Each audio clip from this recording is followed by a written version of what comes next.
دوستای نازنینم، ما آل در دیگه بخار سرش بسته کردم برای 25 دقیقه که گوشت نرم شوه. انشالله باقی باز نشان میتیم.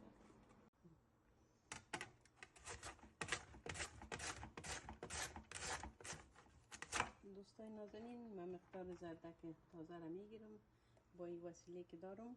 میخوایم یک زرگک این تو خلال زردک جور کنم و در قابلی خود پرت.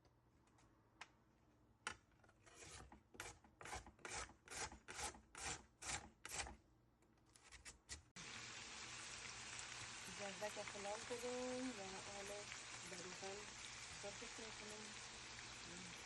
باز کشمش هم یک کم چی میکنم تفت میکنم با دوستی بگیشان میکنم که تفت میکنم.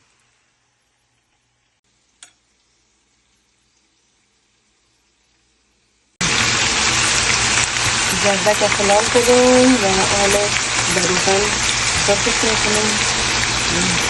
باز کشمش هم یک کم چی میکنم تفت میکنم با دوستی بگیشان میکنم که تفت میکنم.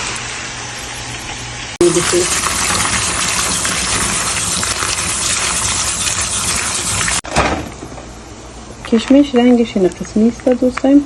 ما لیره پاک سوتره میشویم، گرچه پاک سوتره شدگی است ولی باز هم یک آتش میکنم، خشک میکنم و در روغن اضافه میکنم. کشمش هم در روغن انداختم، حالی از روغن میکشمش حالی در خود میکنم. دوستای نازنین، من اینجا یک دیگه که گرفتم. شما میتونین یک کاسه بگیرین با این قسم یک صافه یا پلو صاف یا چی میگین که تازه مو اینم یخنی خود صاف میکنیم. گوشت ما نرم شد و این آلی را اینجا خالی میکنیم.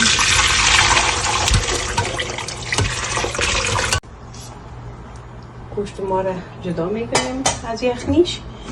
وقتی که ما به برنج او ماندیم، وقتی که جور شد برنج صاف 90% نرم میکنیم، 10% باز کتیم او یخنی ما را در مندازیم دیگه. باز نشانتان میدم. آب برنج ما جوش آمد و برنج خود انداختم. این حالی میدونم که چه وقت دانه شایده نرم میشه بعد از اون صافش میکنیم. نازنینای برنج صاف کردم و گوشت هم در داخل برنج ماندم. اینجا یک توته زرورق بودیم میکنیم به این شکل.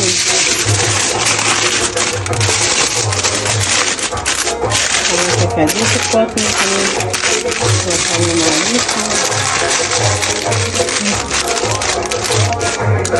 این یخنی خود بالای شلاوه میکنیم. برنج خودم و فقط 90% نرم کردیم.